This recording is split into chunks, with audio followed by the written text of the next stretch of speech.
Good morning, good afternoon, and good evening to everybody on the line.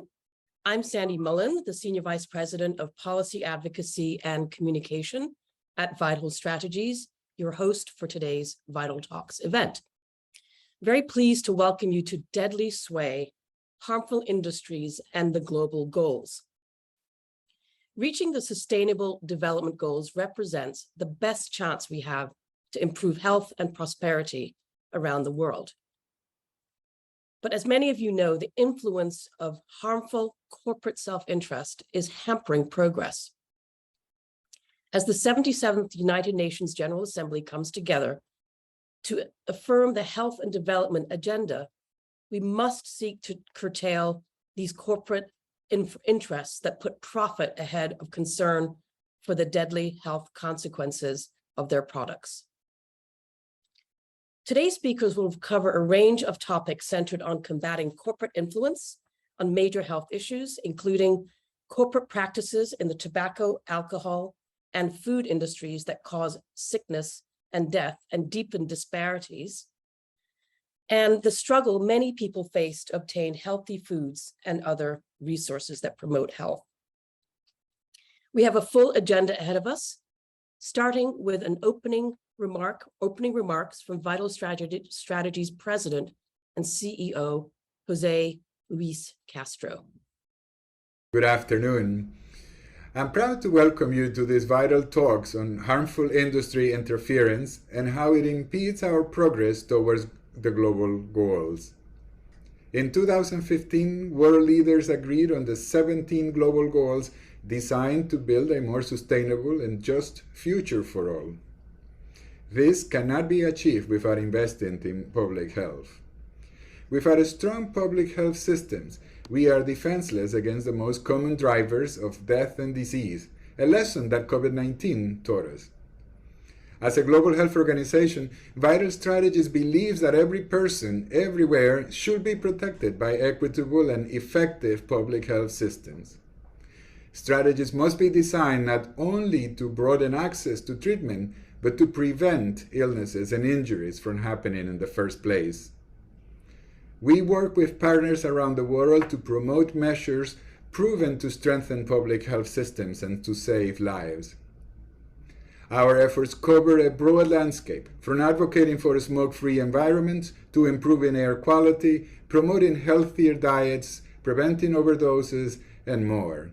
We know what it takes to reduce the global burden of non-communicable diseases that are responsible for 7 out of 10 deaths worldwide. And we are partnering with a growing number of stakeholders in government and civil society. Together, we are committed to building a future that enables people everywhere to live longer, healthier lives. Yet these efforts face an enemy with deep pockets and vast influence. Major corporations, including the tobacco and food and beverage industries, interfere with public health policies aimed at saving lives. For example, ultra-processed foods high in salt, fat, and sugar are fueling the global increases in non-communicable diseases, such as hypertension and diabetes. We know what warning labels on these products or taxes on sugar-sweetened beverages reduce consumption. And along with the strategic communication campaigns that can promote healthier diets, such solutions can save lives. But they can also eat into the profits of harmful industries. Industries that use every available tool to interfere with such policies that are known to promote public health. Now, it is time to reimagine public health together. And to do that, we must curtail corporate influence on our health. I'd like to thank you all for joining us today. And I'd like to thank our speakers who will share their ideas about how the United Nations, governments, and civil society can work on this issue. Together, we can combat corporate influence and secure victories, large and small, for the health of our communities. Thank you very much. Thank you so much, Jose. We really appreciate your opening remarks. I'd now like to welcome Dr. Tlaleng Mofokeng, otherwise known as Dr. T, author and United Nations Special Rapporteur on the right of everyone to the enjoyment of the highest attainable standard of physical and mental health. Dr. T will provide an overview of her latest report. Following that, we will be joined by the rest of our esteemed speakers to begin the panel discussion. In interest of time, we've placed all of their bios on the link we've placed in the chat, so please take time to read that, and certainly you can find a lot more about our speakers online. So Dr. T, over to you. Thank you so much, Sandra, and good morning, afternoon, and good evening to all of you.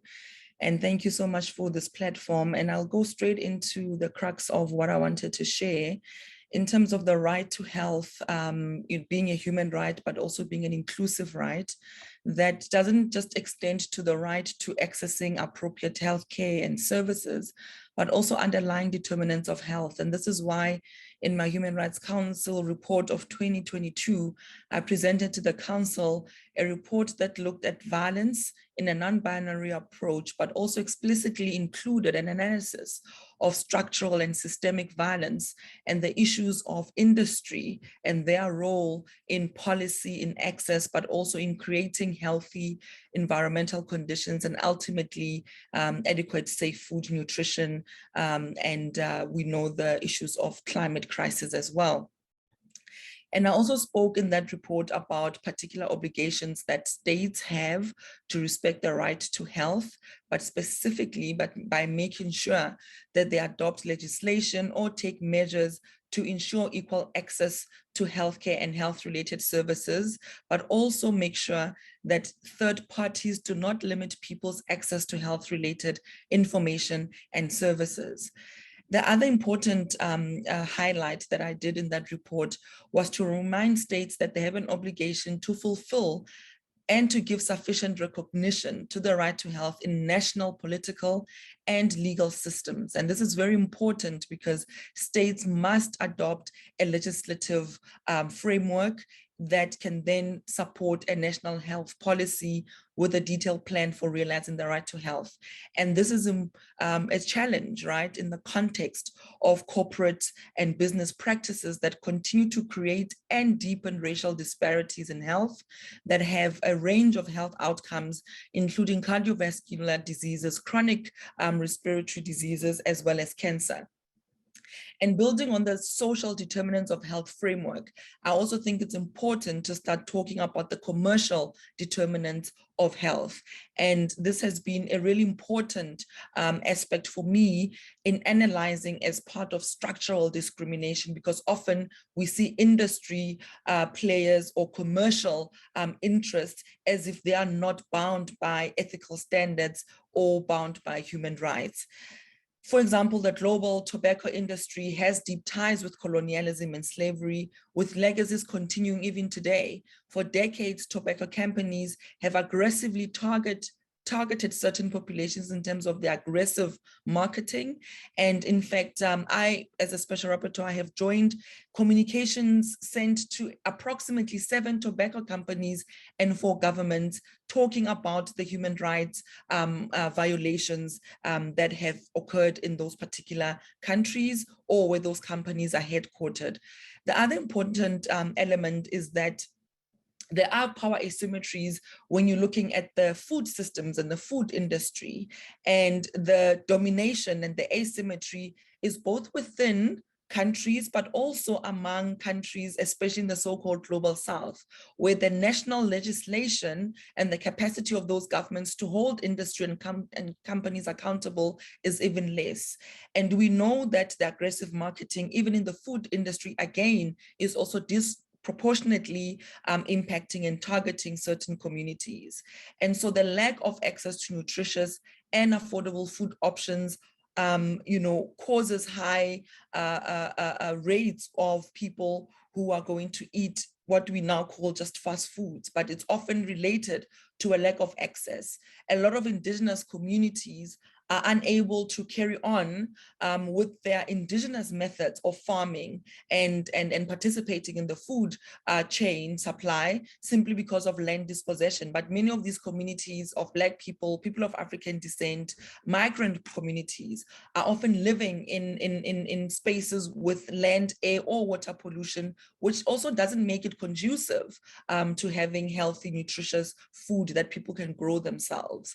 And we know that the beverage companies and many other fast food chains have products that contain a combination of fat, salt, and sugar and additives that are also associated with the risk of non-communicable diseases. And so I talk about these issues as structural inequalities, and those structural inequalities are so systemic and so entrenched and have a really clear racial and class inequality that, in my opinion, many of the human rights abuses and the violations are a form of violence. And that's the kind of framing that I have taken on in terms of my reports.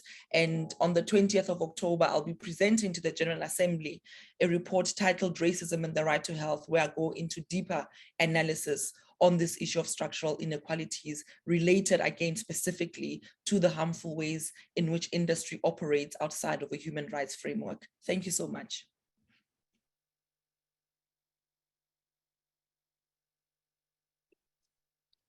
Thank you, Dr. T. That was such an inspiring kickoff to this conversation with the rest of the group. But before I welcome the rest of our speakers, I'd like to start with a few Zoom housekeeping items, I should say. So we hope that there will be a lot of questions and conversation in the chat. And at the bottom of the screen, you'll find a Q&A box. Please use this feature to direct any questions to our panelists. You can send your questions in at any time during the talk, or send us a tweet using the hashtag @VitalTalks, hashtag VitalTalks, I'm sorry. We hope that everyone participating in today's session leaves with a better understanding of how corporate interests hinder our progress to the global goals, and that we, the UN, civil societies, and government can and must do more to push back. I now ask all panelists to turn on their videos and join me for a conversation on this topic. So please welcome Dr. T back. Maisha Hutton, who's the Executive Director of the Healthy Caribbean Coalition. My colleague, Rebecca Perl, who's the Vice President of Partnerships and Initiatives at Vital Strategies. And I'll just remind everybody to speak a little bit slowly, because we have several translators hard at work trying to capture what everybody is saying. So, so thank you for that. Let me take the first question over to you, Maisha. So you have a specific perspective, having worked in the Caribbean region for many years on NCDs. And to put a bit of a country and regional perspective on what Dr. T just really kicked us off in talking about, can you just talk about your experience in the Caribbean with industry interference? Sure. Thank you, Sandy, and thanks to Vital Strategies for inviting me, and thanks to Dr. T for those really great opening remarks.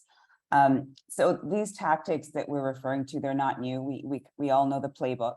I think what's interesting from our perspective is how they kind of manifest themselves in our small developing state settings like those in the Caribbean. For a variety of reasons, in our small communities, preventing, mitigating, and managing conflict of interest and tackling industry interference becomes a lot more challenging. And let me give you a flavor of the context. These are small, vulnerable, resource-constrained communities, fragile economies, and that really creates kind of stark power imbalances, right?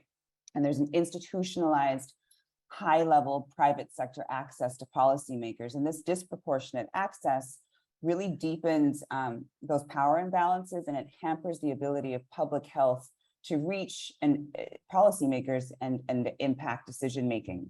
There's a blurring of personal and professional relationships. Private sector actors are a very small, closely knit, connected and supported community.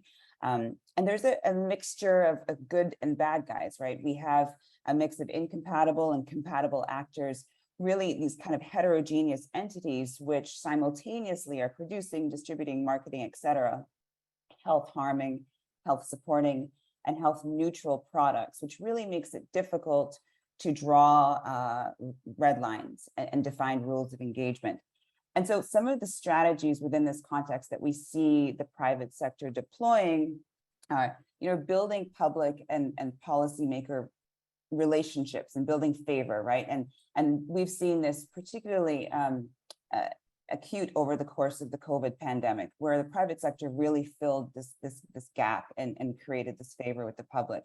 And also exploiting weak public health governance. This is something that we are challenged with in our region, and you see in many kind of low and middle income settings. And as a result, there is a very clear absence of conflict of interest policies.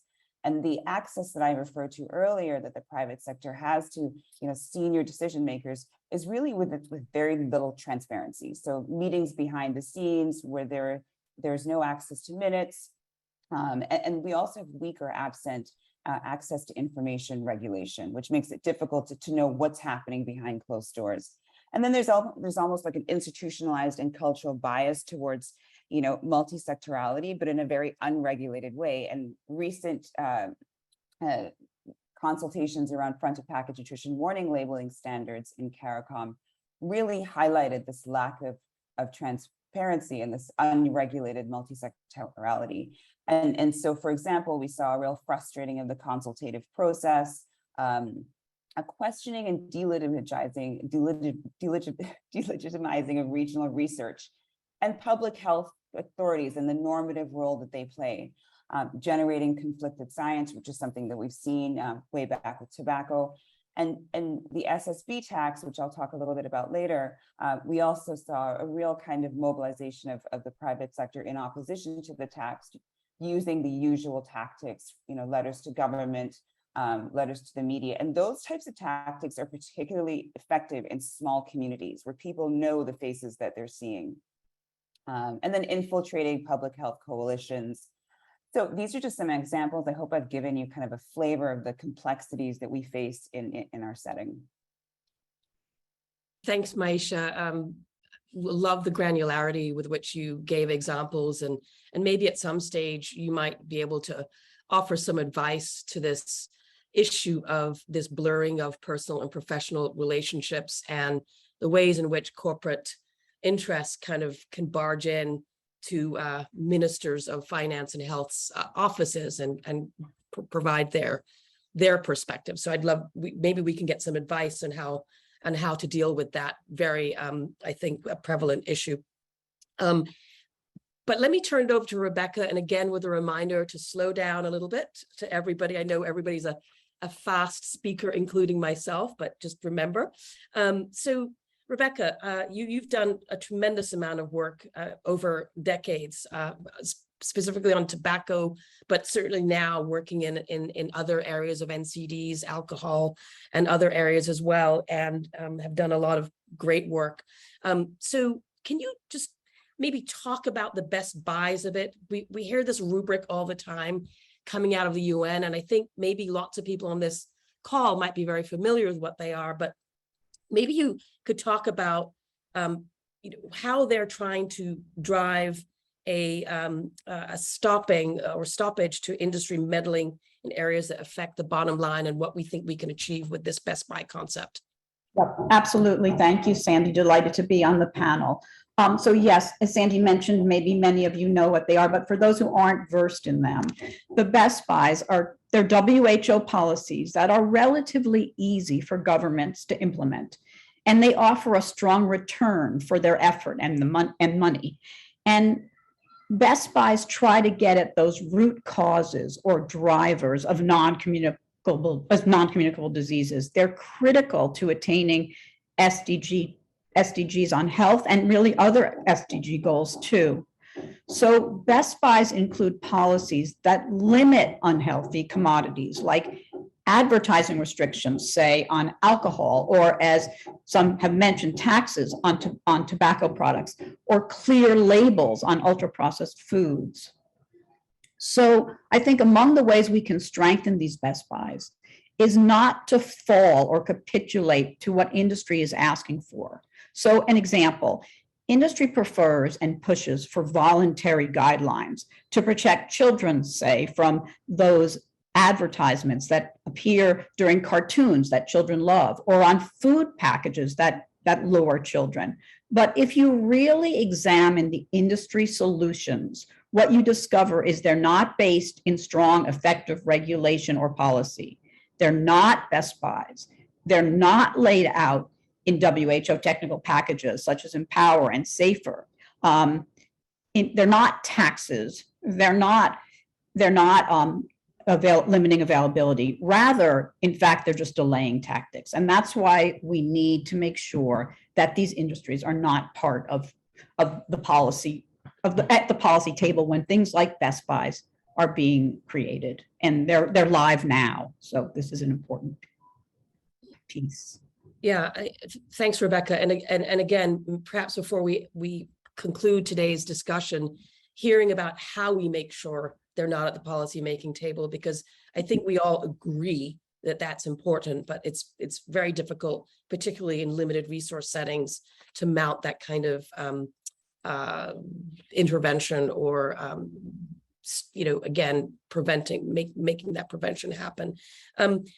Dr. T, I'm going to turn it back to you. And, the issue that the industry, all of them, always uses, if you regulate us, as Rebecca was saying, if you create laws that restrict marketing, that restrict advertising, that restrict all sorts of things, you're going to create job losses. So the economic argument is really pushed through by the industry, and they get an audience, obviously, not just with ministers of finance, but they get an audience with citizens because they're concerned about the economy as well. So how do you respond to this economic argument that the industry all the industries tend to use? I think it's short-sighted because the assumption is that people who work and have jobs don't have a right to be healthy themselves as just individual people, regardless of what economical activity they partake in. And I think it's very short-sighted and ill-advised. One of the rights under the right to health is a healthy occupational and environmental conditions. And so if, for example, excuse me, we only think about workers in the lens of what we can extract from them, which is to support capital, but not think of workers as people who deserve their own health, primarily as people. That is a problem. And this is why I often talk about, in my work, an analysis of looking at all systems of power and discrimination because they enable each other. Because once a worker who in the workplace has to ask permission to go and use the bathroom, a worker who cannot have a good enough break for them to have a good lunch, but is served a quick fast food meal in the canteen so they can get back to work so capitalists can make more money out of their time at work.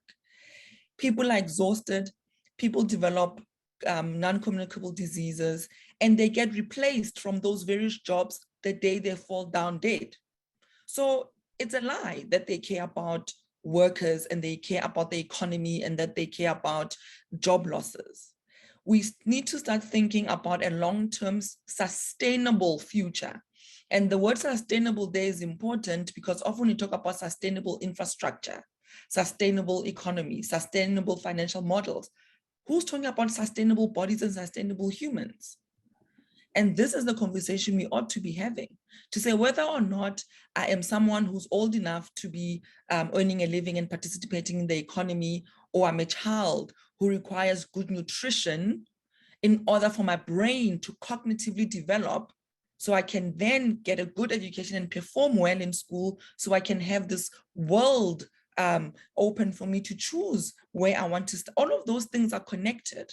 As much as it's connected to safe, healthy food and the ability of patients who are admitted to be able to heal in healthy conditions such as hospitals. And we know hospitals, many of them, are not offering patients nutritious, healthy food that has vitamins and proteins and nutrients that are required to even facilitate their own healing. How many occupational accidents happen where people are not even covered in terms of labor protections for the occupational risks and injuries that they suffer? So this idea that industry is so concerned about workers and having people employed, I think is selfish, because many of those CEOs are earning 20,000% more than the actual workers themselves. Yeah, absolutely. And there's also a disingenuousness to their argument, because they're the fear of job losses and the junk data that they produce is often debunked when you actually get economists to weigh in. And so that is often exaggerated in almost all of the industries that we're talking about. Maisha, let me turn this back to you, and here, if you obviously can jump in on what Dr. T just talked about, but would love to hear about your advocacy in the Caribbean and the way that you mobilize people, just citizens, to understand the ways in which industries are really completely not caring about health and putting profit before health. Thanks, Sandy. I think this has been one of the hardest things that we've had to do. It's much easier to advocate for a policy than it is to try to build public awareness and support to counter, those vested interests. And so it's been tough. I mean, it was challenging with tobacco, which, the harm is quite black and white, but with ultra processed food products and alcohol, it's been difficult. And this has really been compounded by, the pandemic environment. So our response to building support and awareness has really run along two tracks, and that's trying to work with the public and policymakers to kind of create a demand for actions to protect policymaking, and then working with partners to develop tools to help governments to prevent, mitigate, and manage conflict of interest and ultimately counter industry interference. In that first bucket, we track interference and conflict of interest, and then we repackage it and disseminate it to key stakeholders. We've also been working with partners to develop, really large regional coalitions with diverse actors that are respected by the public, and they can see that there are these powerful actors from all realms of society in support of these policies and in support of taking action around interference. We recently launched a campaign, which is our first campaign with support of Vital Strategies, incidentally, which was very direct in opposition and highlighting conflict of interest in industry interference. And it was a soft touch because, as you know, civil societies, especially in small settings, we're constantly managing risk, right? How far can we go? And the campaign was a play on the make it make sense. It was really aimed at triggering kind of public reflection on corporate hypocrisy, right? So questions like a fast food company sponsoring a school sports day, or donating food to a hospital, or supporting a walk for health, make that make sense. So that was very well received, and we're currently planning similar types of campaigns to continue to build awareness. And then, as I said earlier, around building capacity and giving governments the tools to really now, once they are seized of the need to safeguard those spaces, what are the tools that we can provide them with to do that? We worked with PAHO and really applaud them in developing their nutrition and conflict of interest tool.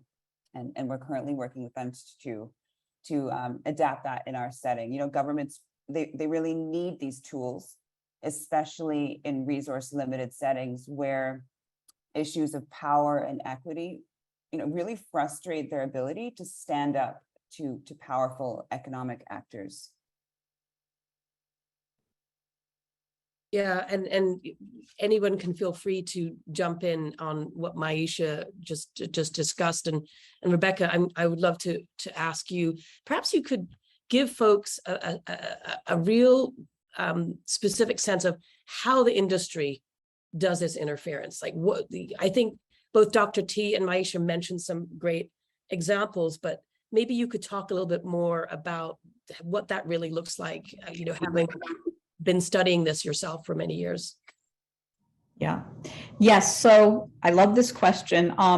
They do it in ways both obvious and insidious. They do it in the old ways we've all talked about, and they have new tricks too. For example, they do it with language. We just recently published a blog on the words that we all use that actually come from the industry. Like, let's just talk about vaping for a second.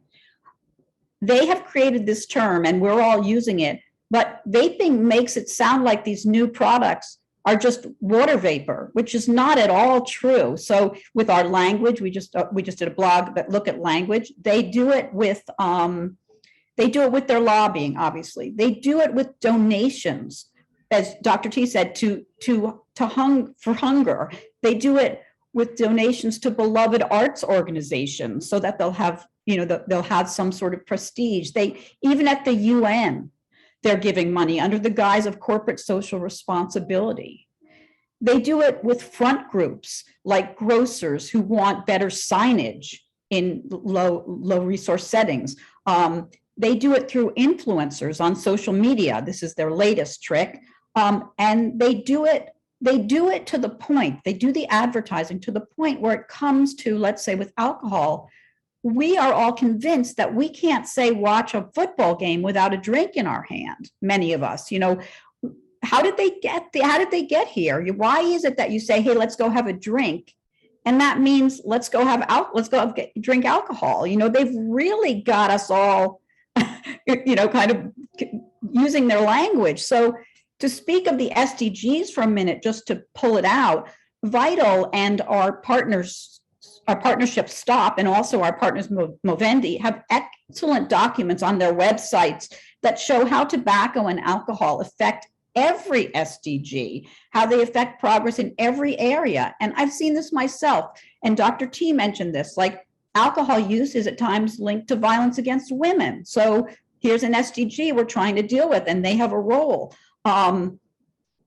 Tobacco, when the father in the family is addicted to tobacco products, then there's less money in the household. They may not be paying school fees for their children. So it's linked to education. I've seen this. So, just in ways that are so prevalent. And this is what we have to get people to understand, I'm afraid, to break this chain. Thank you, Rebecca. Those are great examples.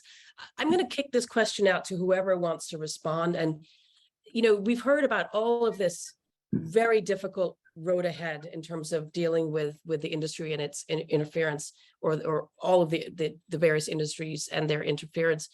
Are there any wins? Are there any examples of things that actually moved in the right direction? Any examples that we can also take some inspiration from, so that this conversation isn't going to make to depress all of us for the rest of today and even in the future. So Dr. T, I just to put you on the spot, can you think of any wins or Maisha? I'm sure Rebecca might have a few examples as well. So if either of you want to jump in, please feel free to do that. I think what's great is that there's a lot of, within the UN, special procedures mandate holders who are really, without even pre-discussion, working on really important issues of human rights as they relate to the issues of food security, land, climate crisis, and health, and really just linking all of those issues up. And I think that kind of a intersectional approach that's happening within the special procedures is quite valuable, because a lot of the recommendations that we make, advocacy groups, civil society can really draw on some of those and make it work in their own context, because it is based on international human rights and laws and standards. The other, there was a question also in the chat about, are there other parts of the UN working on this? And the working group on the issue of human rights and transnational corporations and other business enterprises have also been doing really important work in holding businesses accountable using human rights. And I try to do the same, especially with COVID, when we're dealing with vaccine inequities, hoarding, intellectual property waiver blockages. It's about really being steadfast, and sometimes we sound like stuck records, but how do we use and operationalize human rights and make sure that business understands that they are part of society and they're not exempt from human rights? The other thing, just out of interest, is that next year this time, I'm hoping to be reporting to the General Assembly on a report that looks on food and the right to health. I haven't even started yet, in terms of support and what that would look like, but I'm hoping that could be one way of having an analysis. The call for contributions often elicit a lot of submissions that give really important and clear good examples, because my reports I intend for them to also be able to be used in terms of highlighting good examples. And I hope maybe this year, next time, we can be having that conversation about recommendations, but also good practices that are emerging globally. Thank you very, very much, Dr. T. That is inspiring. So thank you for that. Maisha, any examples of wins before we turn it over to the audience for a Q&A?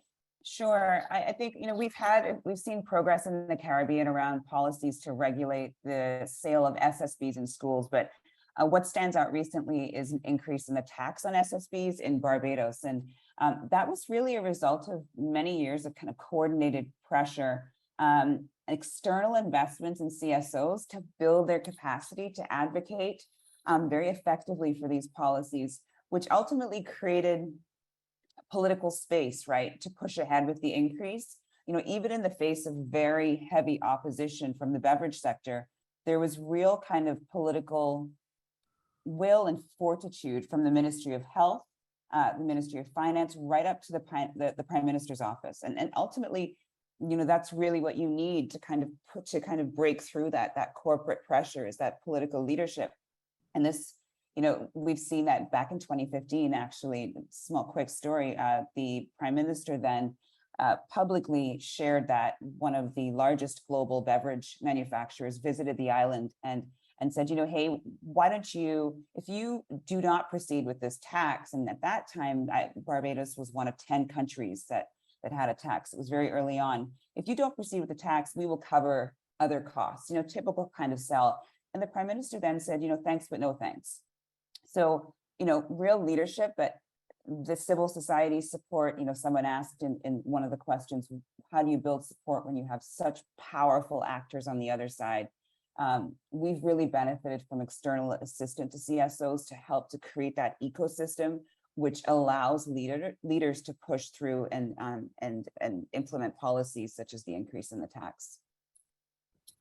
That's terrific. Rebecca, do you want to chime in before we turn to the Q&A?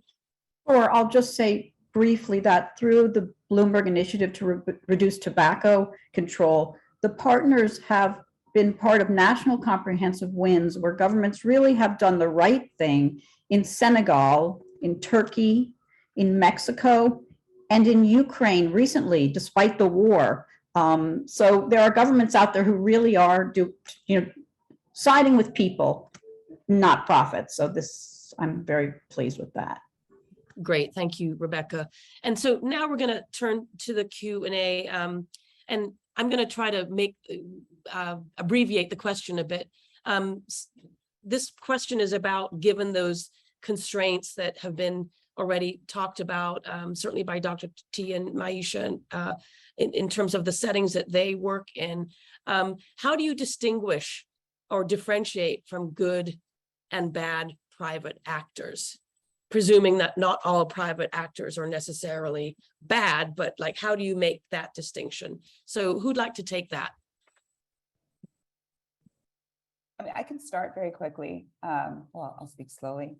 Just to say that I think we've been working on in the region trying to develop guidance to help us to differentiate between good and bad actors.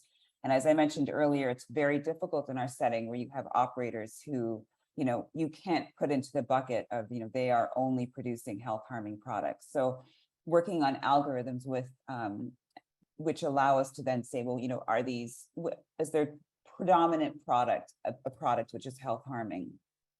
And then also trying to identify actors who are in the health neutral or health supporting sphere who are willing to step up and fill those gaps that are usually, fill those roles that are usually taken by ultra processed food actors. So for example, sports beverages and sweet beverages generally sponsor our sports days with children. And so we've been trying actively to identify other actors who can jump in and take on those roles. And it's really important to identify those neutral or health supporting private sector actors who are willing to fill those gaps once we hopefully push the unhealthy actors out. Thanks, Maisha. Do you want to comment on that, Dr. T or Rebecca?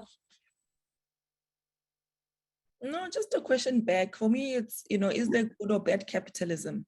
I'm not sure. And that sounds like that's ultimately asking. And from my point of view, I'm not sure. And maybe that's why it's so hard. Because it's not just what they are producing, but it's also what it takes to produce what they are producing, right? So they can produce these really good products, but if they're extracting people's land and wiping out the indigenous people in the Amazon and polluting water sources for communities such as Flint, it's a whole system approach. And I don't think for me, just focusing on one element of what it takes to produce the entire thing is enough. But again, is there good or bad capitalism? Go to the root causes. I love it. Rebecca. Well, I think I stick with Dr. T and we'll leave it there. That's a fabulous answer, I think.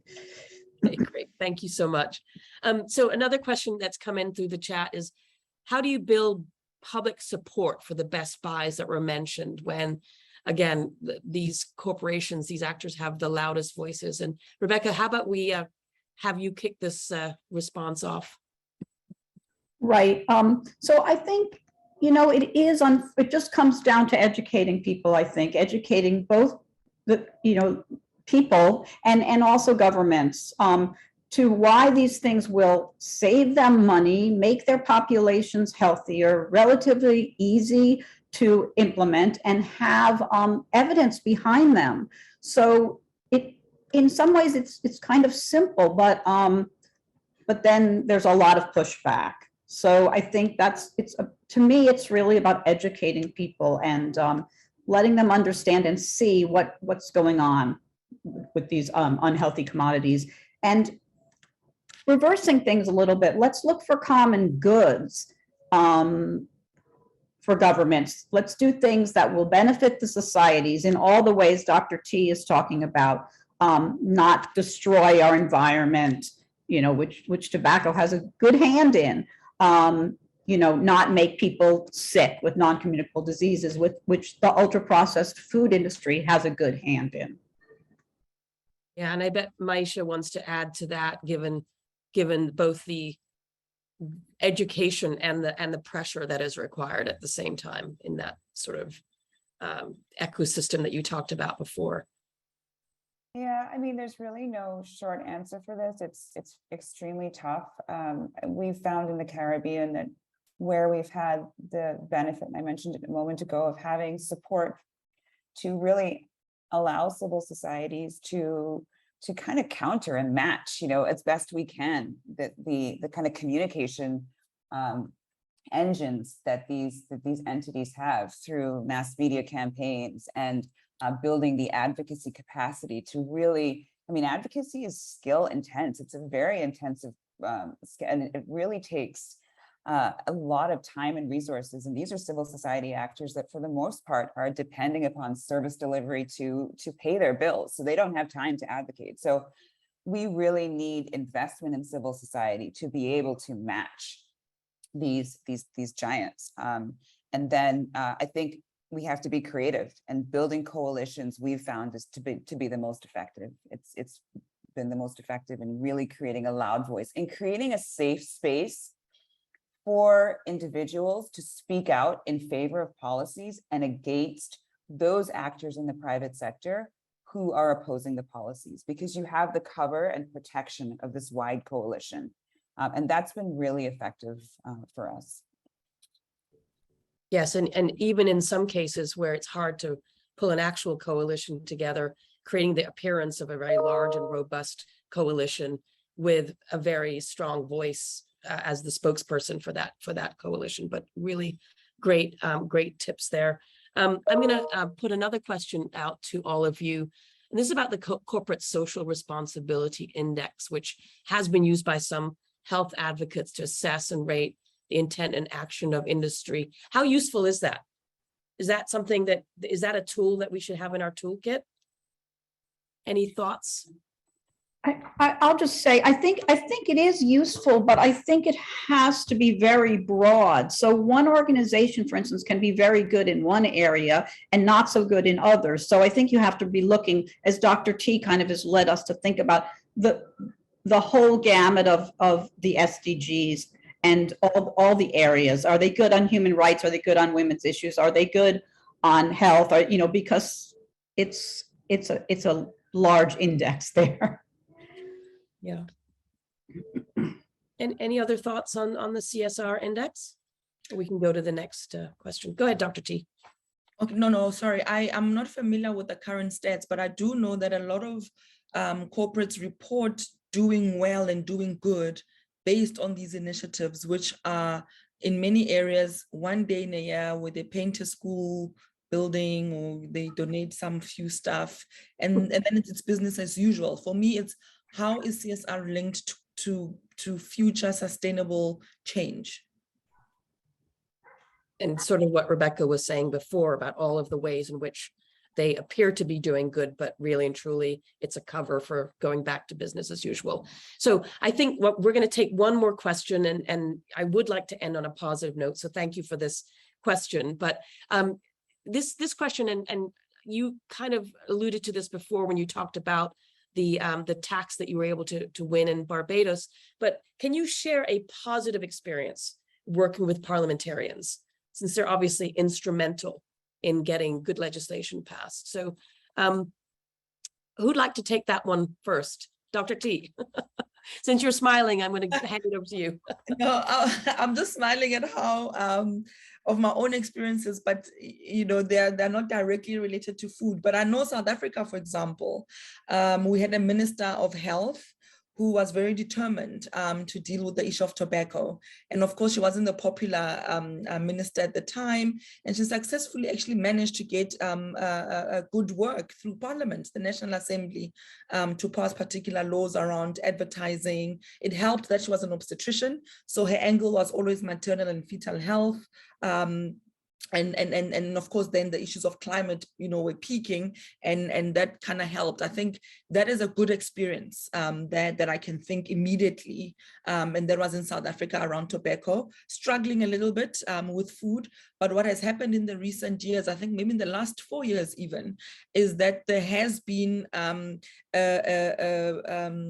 legislation, but the companies were forced to remove all of the toy sugary products and snacks from the aisle when you went to pay, because they realized that that's when the kiddies were throwing the most tantrums, when moms were so exhausted from doing all the shopping. And by that time, when the tantrum hits, you just say yes to everything because you just want to keep it quiet, right? So, and there's a problem that this is really the input by mothers, which again speaks to the gender inequality, right, of taking care of the household. So how do we think about the change that we want that also feeds into that other deeper agenda of equality, where men are also equal participants in raising children? Men have information that's required to make good choices for the household as well. But I think that's interesting that in South Africa, that was actually implemented, where you find that the till area and those aisles do not actually contain these advertisements and these soft toys and snacks for children. Thank you for that. Maisha, do you want to jump in on that? Sure, just a quick example. We recently had a minister of health in one of the islands announce that his ministry would no longer be accepting donations from the alcohol industry. And that was a really bold and courageous step. It was met with immediate outcry, not only from the industry, but from many respected high-level individuals across the health community as well. But he was able to refer back to to global guidance and to justify his decision, and he's kind of just kept firm, and we thought, we really applauded him because it was a real first step towards hopefully moving towards the type of conflict of interest policies we want to see across all of the ministries. Terrific. And Rebecca, did you want to say anything before we? I will just add that when we worked in Senegal, there was a group of women parliamentarians who were very focused on how tobacco was endangering the lives of their children. And they brought this to both the Ministry of Health and to the president in the country. And actually today, Senegal has national comprehensive legislation on tobacco control. So my hat's off to them. They were wonderful to work with. Great, great advocacy happened there. That's terrific. Okay, I think we're getting towards the end of this discussion, but we have a little fun thing to do before we end. So before we close today, our team had the idea to have as the final takeaway that each of the speakers is asked to add a tweet to the chat so that in 250 characters or less, in your perspective, how will we curtail corporate influence and reach the sustainable development goals? So hopefully you've had a chance to prepare your tweets in advance, and if not, that's okay. But Rebecca, I'm going to ask you to start. Can you speak your tweet as well as put it in the chat if you'd like? Okay. I'm going to say, it isn't possible to meet NCD or SDG goals without ring fencing unhealthy commodity industries from the proceedings. Letting those who care more about profits than public health delays genuine, meaningful, equitable progress. And we don't have time for this. Okay, great. And that was 250. That's well done. Okay, great. Maisha, let me ask you to go next. Sure. So mine is CARICOM countries will not meet the SDGs without strong regulation of the unhealthy commodities industries. And this will require unambiguous global guidance and tailored, robust tools to effectively manage conflicts of interest and counter industry interference.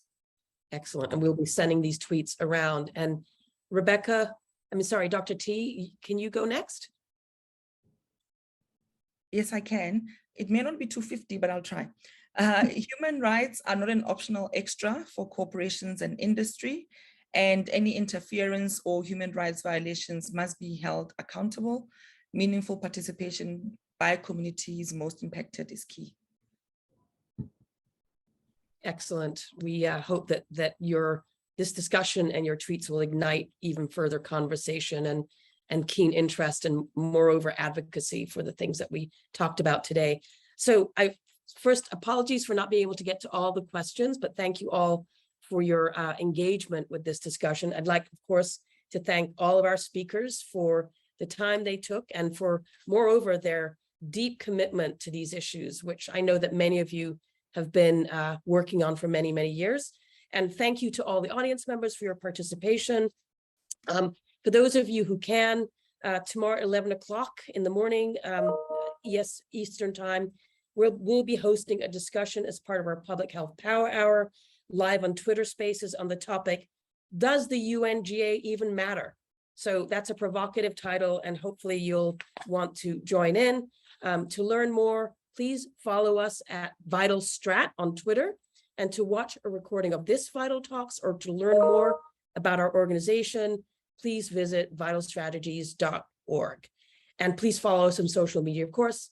Thank you again to all of the speakers. Thank you for the team, Ali Davis and others who put this together. And that's it for today. I'm Sandra Mullen on behalf of Vital Strategies. Thank you so much for joining us. Have a good rest of the day, afternoon, evening.